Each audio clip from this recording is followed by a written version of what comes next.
الحمد لله رب العالمين والصلاة والسلام على سيد المرسلين وخاتم النبيين سيدنا وشفيعنا وحبيبنا ومولانا محمد وعلى آله وأصحابه أجمعين. أما بعد، فأعوذ بالله من الشيطان الرجيم.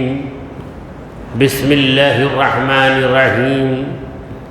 إن الله لا يستحي أن يضرب مثلا ما بعوضة فما فوقها فأما الذين آمنوا فيعلمون أنه الحق من ربهم وأما الذين كفروا فيقولون ماذا أراد الله بهذا مثلا يضل به كثيرا ويهدي به كثيرا وما يضل به إلا الفاسقين.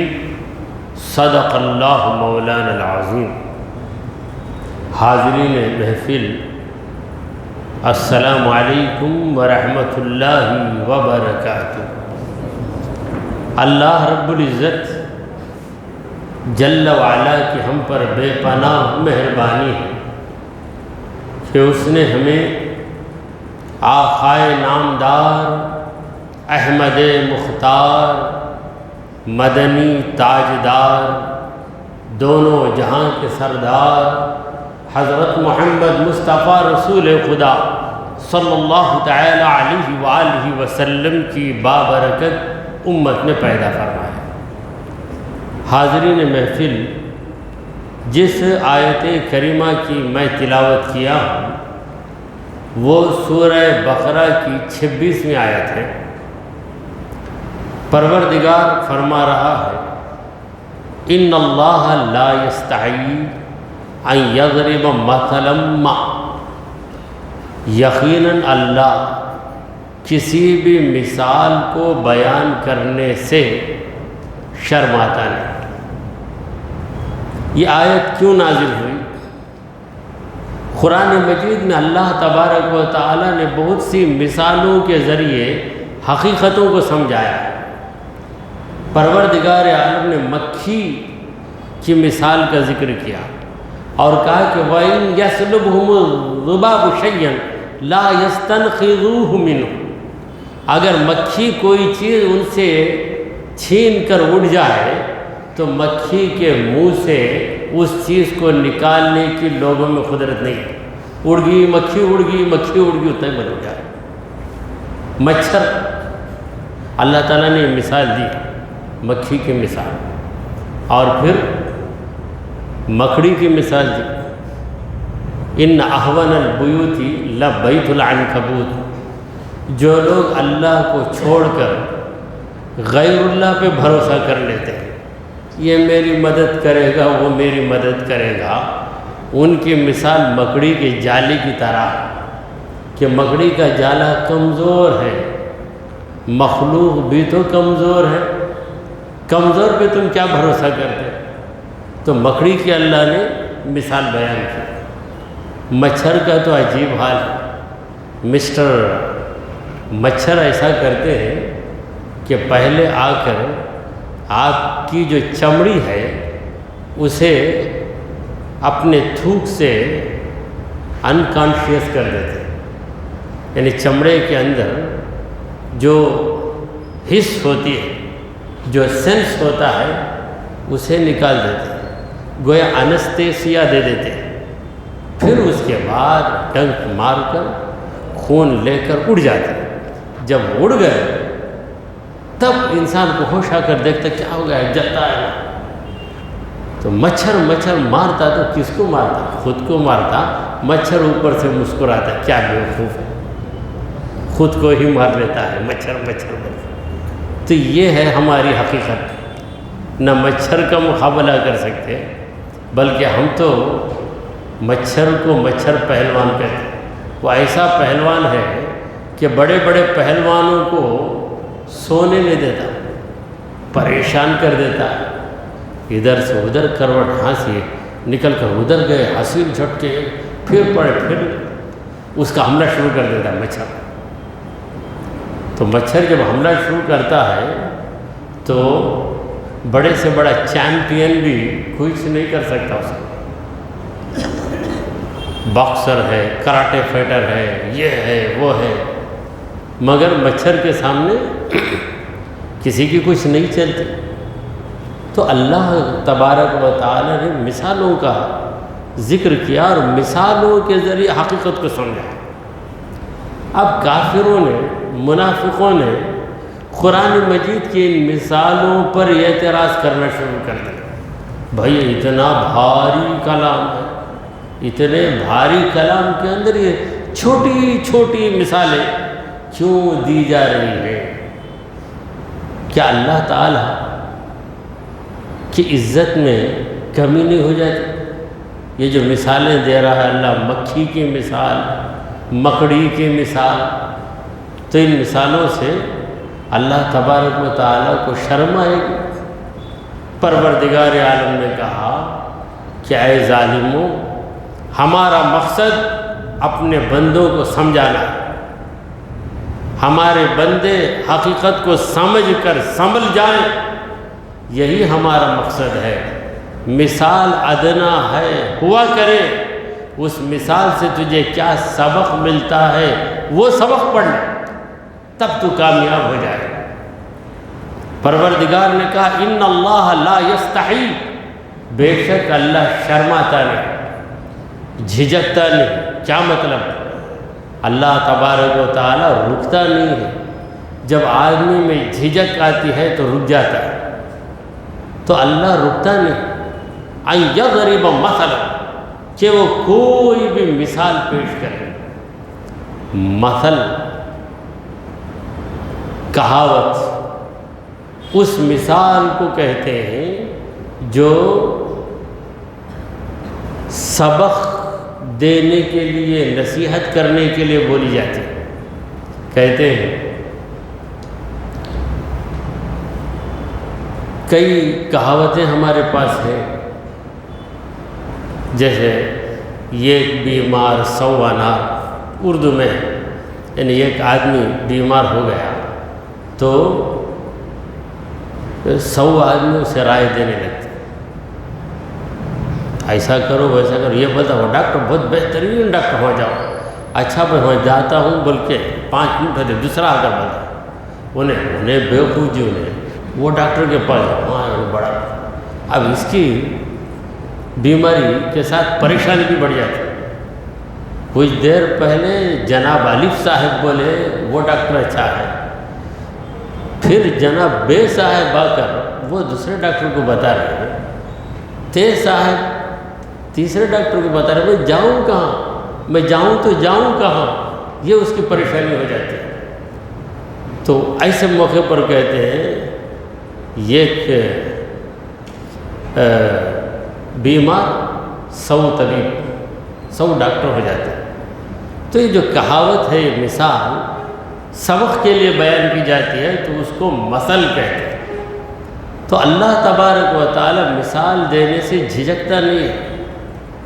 ماں بعوضت، وہ مثال ایک مچھر کی ہو تب بھی اللہ تعالیٰ وہ مثال دیتا ہے. یعنی اے بندے، مچھر میری ادنا مخلوق ہے، یہ مخلوق تجھے سبق دے رہی ہے کہ تو اپنی کمزوری کو سمجھ. کتنا کمزور ہے، کیا ناز کرے گا.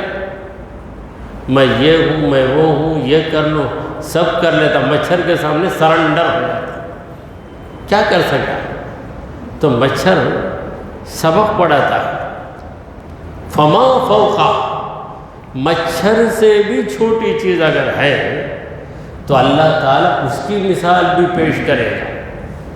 اللہ تبارک و تعالیٰ کا مقصد یہ ہے کہ اس کے بندے سمجھے، نصیحت حاصل کریں.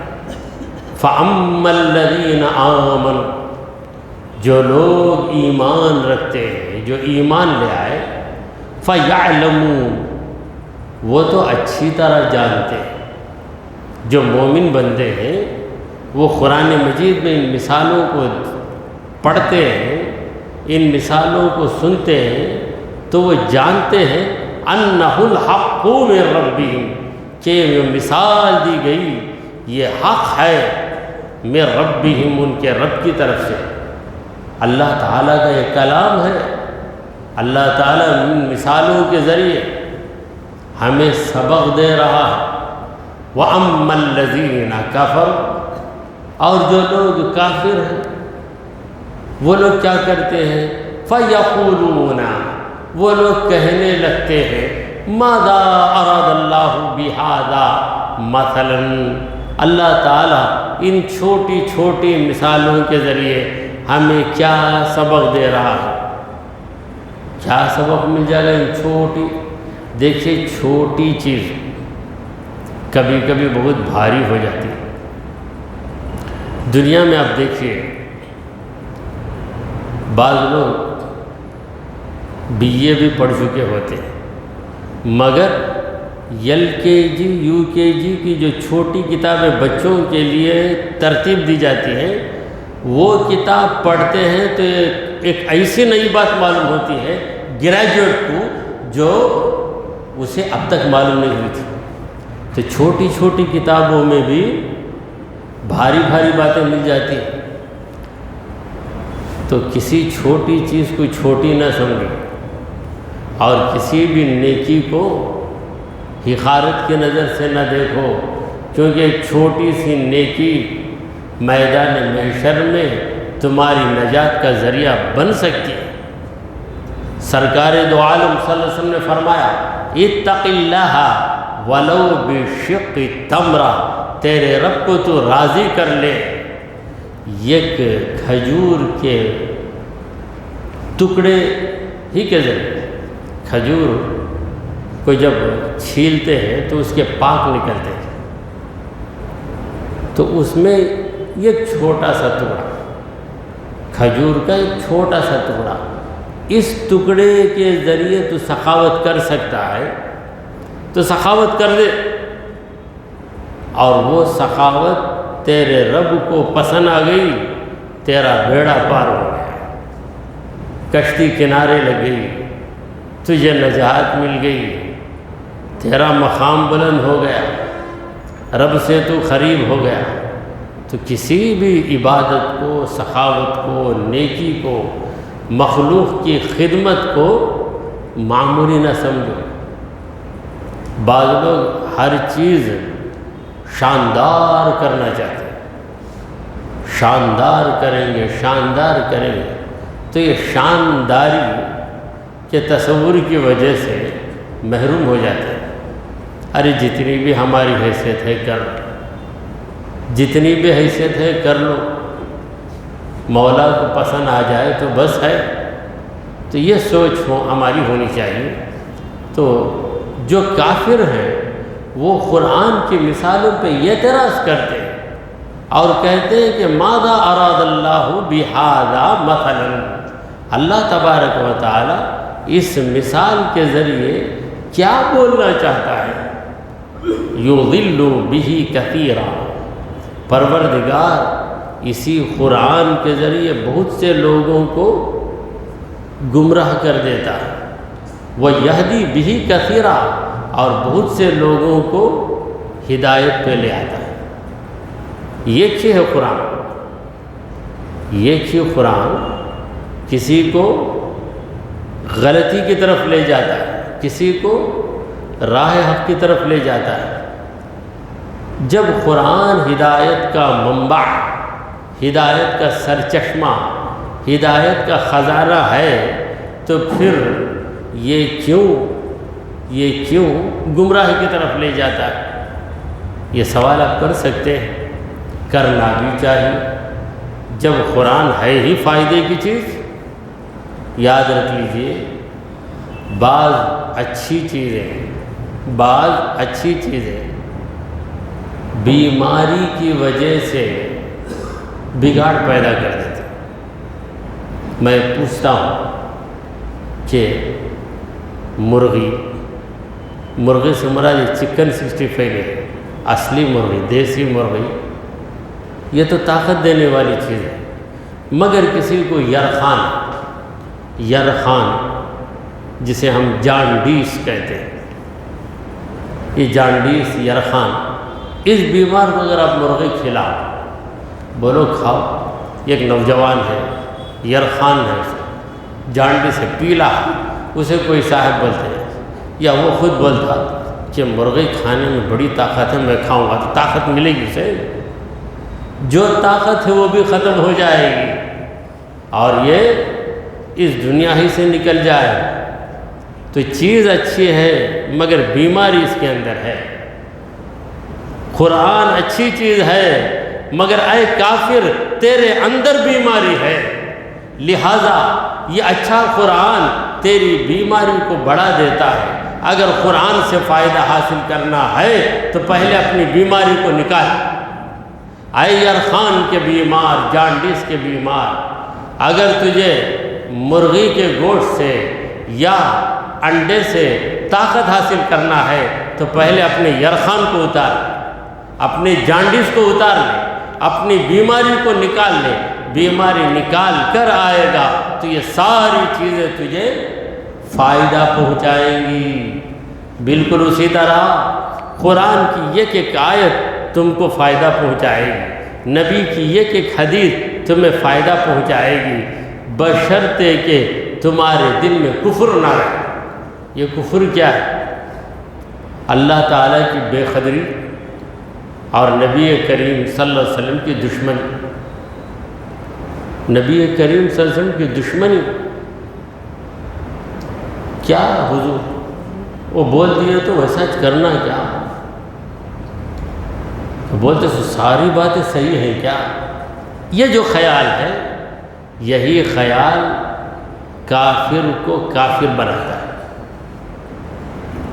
یہی خیال کفر کی جڑ ہے۔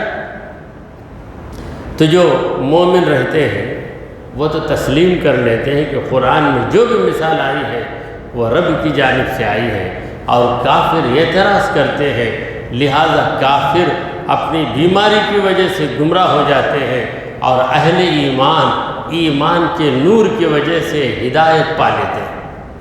وَمَا يُضِلُّ بِهِ إِلَّا الْفَاسِقِينَ، اللہ اس قرآن کے ذریعے صرف اور صرف فاسقوں کو گمراہ کرتا ہے۔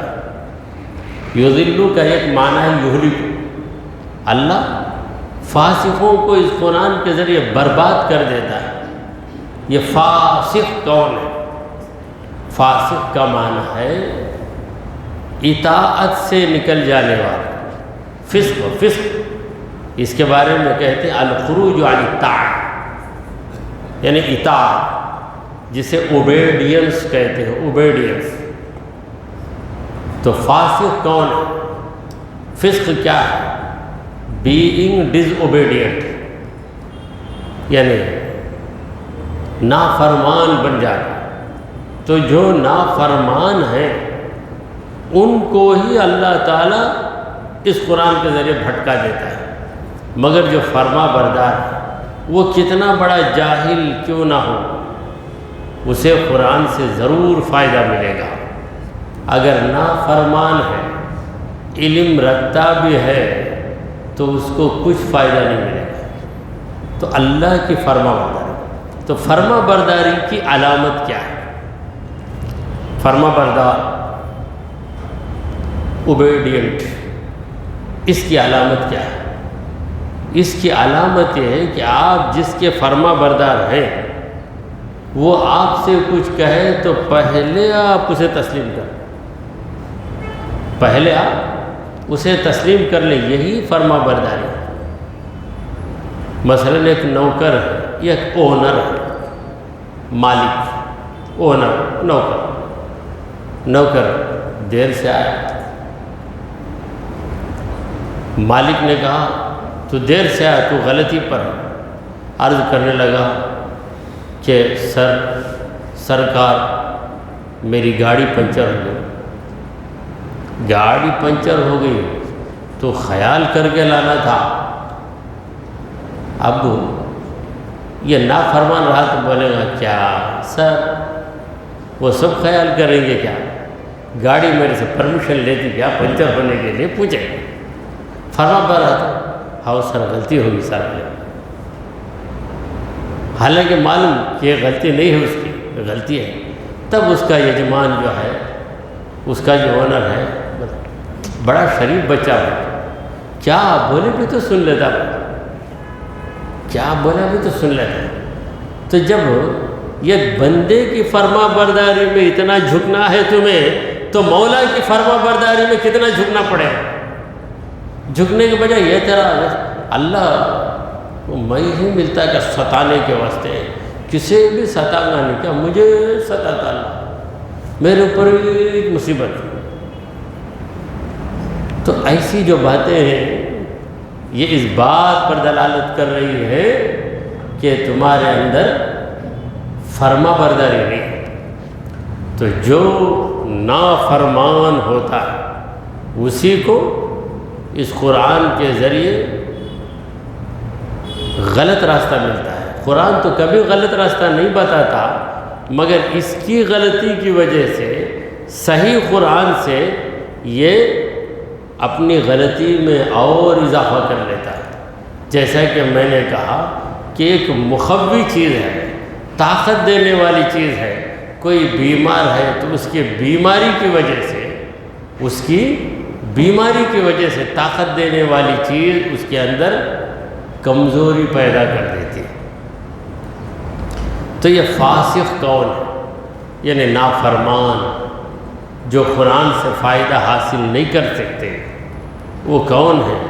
الذین ینقضون عہد اللہ، یہ وہ لوگ ہیں جو اللہ کے عہد کو توڑ دیتے ہیں۔ اللہ نے عہد لیا، اس عہد کو توڑ دیتے ہیں۔ من بعد میثاقہ، اس عہد کے پکے ہو جانے کے باوجود، پکا عہد اللہ نے ہم سے لیا ہے۔ کیا عہد لیا ہے اللہ نے؟ پہلا عہد اللہ نے ہم سے لیا، الستُ بربکم، کیا میں تمہارا رب نہیں ہوں؟ یہ اللہ نے ہم سے عہد لیا، عالم ارواح میں عہد لیا، اور اس عہد کو قرآن کے ذریعے یاد دلایا۔ ہم کو یاد نہیں آ رہا، دنیا میں آ کر ہم اس قدر کھو گئے کہ دنیا میں آنے کے پہلے جو عہد ہم نے کیا تھا وہ ہمیں یاد نہیں، تو پیغمبروں کے ذریعے اللہ نے یاد دلایا۔ تو کیا میں تمہارا رب نہیں ہوں؟ تو ہم نے کیا جواب دیا؟ بلا، جس کا مطلب ہے کیوں نہیں، واقعی تو یہ ہمارا رب۔ دیکھیے قرآن میں اللہ فرماتا ہے وَإِذْ أَخَذَ رَبُّكَ مِن بَنِي آدَمَ مِنْ ظُهُورِهِمْ ذُرِّيَّتَهُمْ وَأَشْهَدَهُمْ عَلَىٰ أَنفُسِهِمْ أَلَسْتُ بِرَبِّكُمْ قَالُوا بَلَىٰ، اللہ نے ان سے عہد لیا تو انہوں نے جواب دیا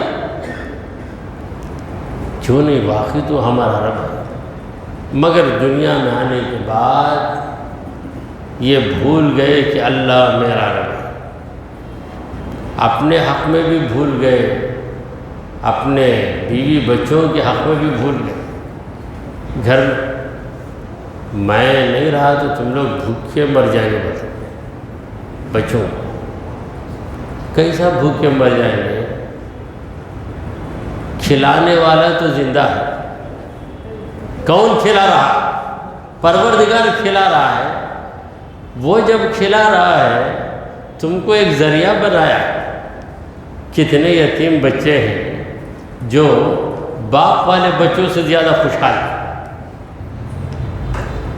باپ جس کا ہے، باپ ہی اس کی طرف توجہ دے رہا، کوئی کسی وجہ سے باپ کا انتقال ہو گیا، یتیم ہو گیا، تو ادھر چار چچاؤں کی شفقت ہو جاتی ہے، ادھر چار ماموں کی شفقت ہو جاتی ہے کہ بھئی یتیم بچہ ہے۔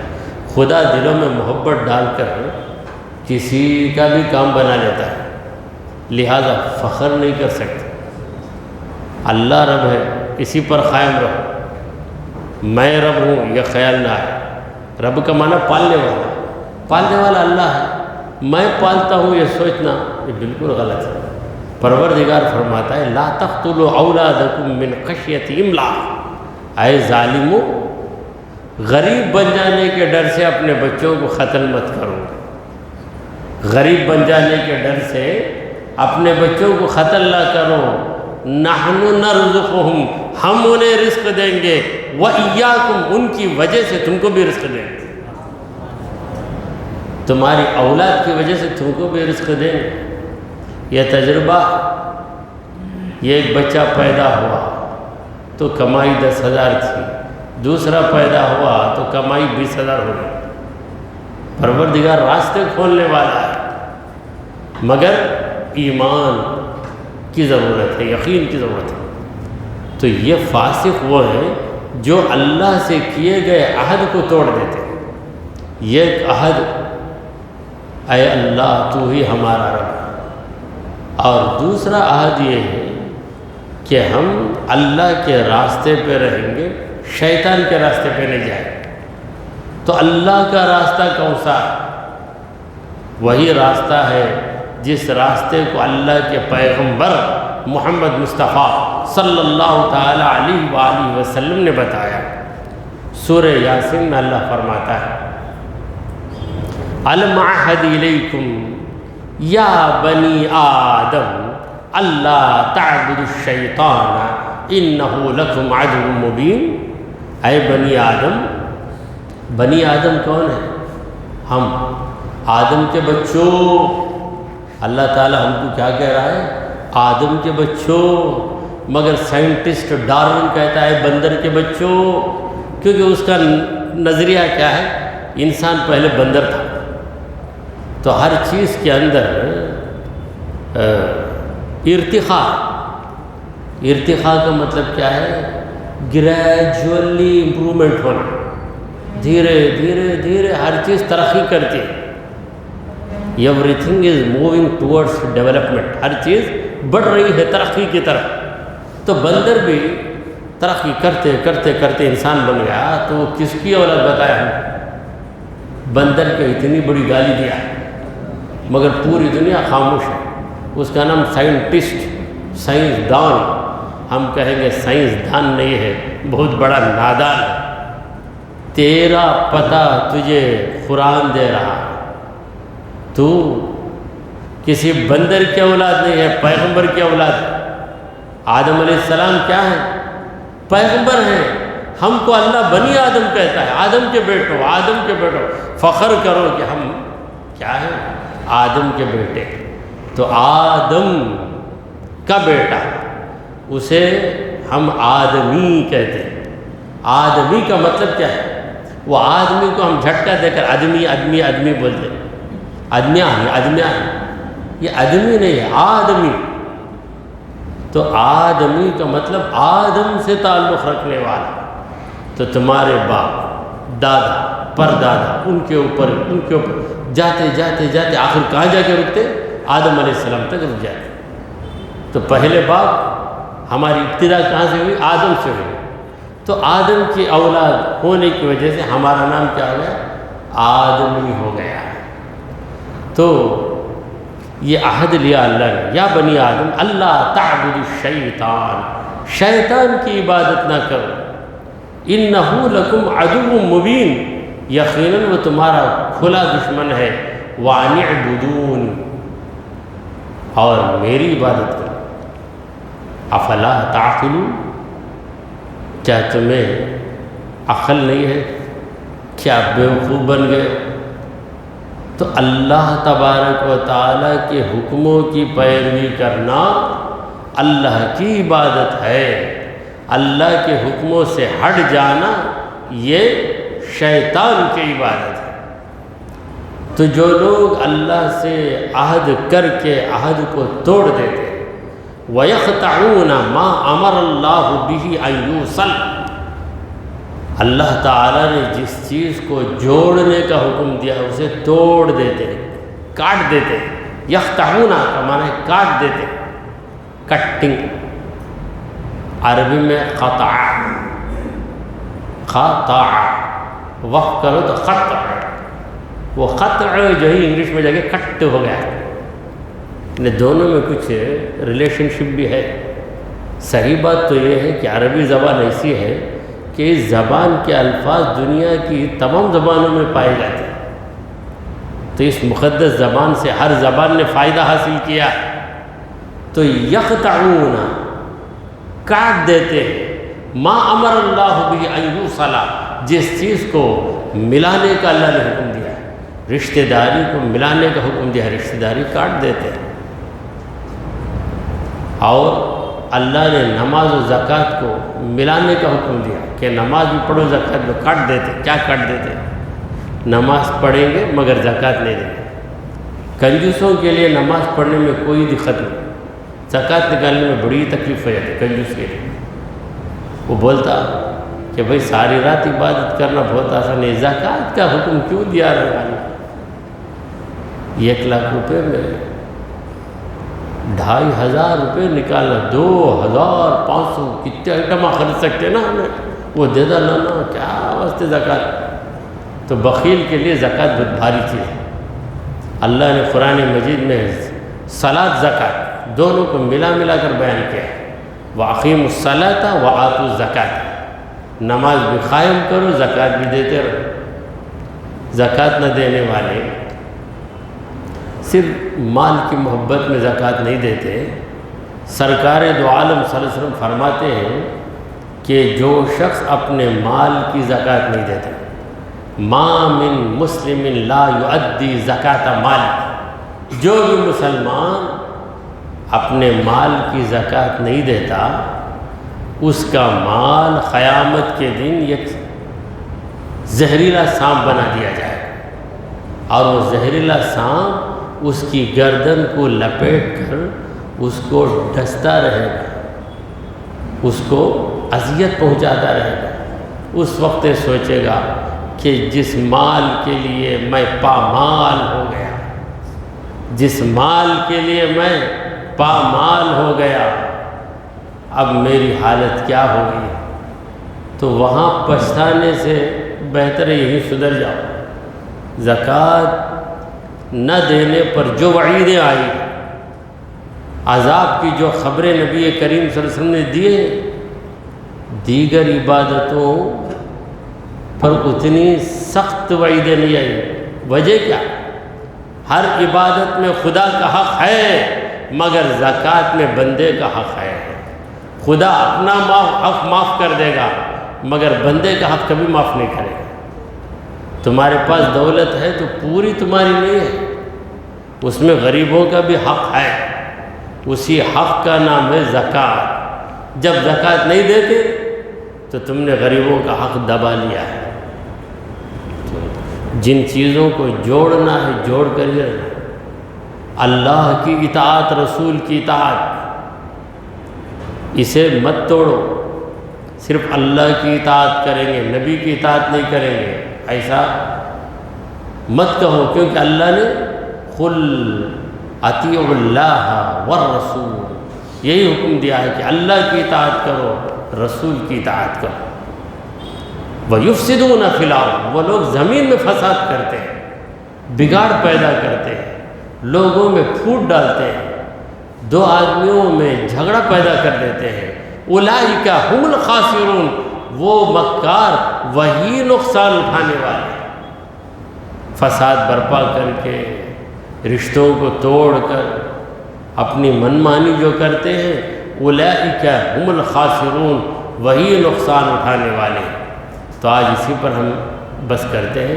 پھر ایک اہم اطلاع آپ کے سامنے عرض کر رہا ہوں کہ آئندہ جمعرات یعنی 27 تاریخ کو ایک سفر ہے ہمارا، جس کی وجہ سے ہم تفسیر قرآن کے لیے نہیں پہنچ سکتے۔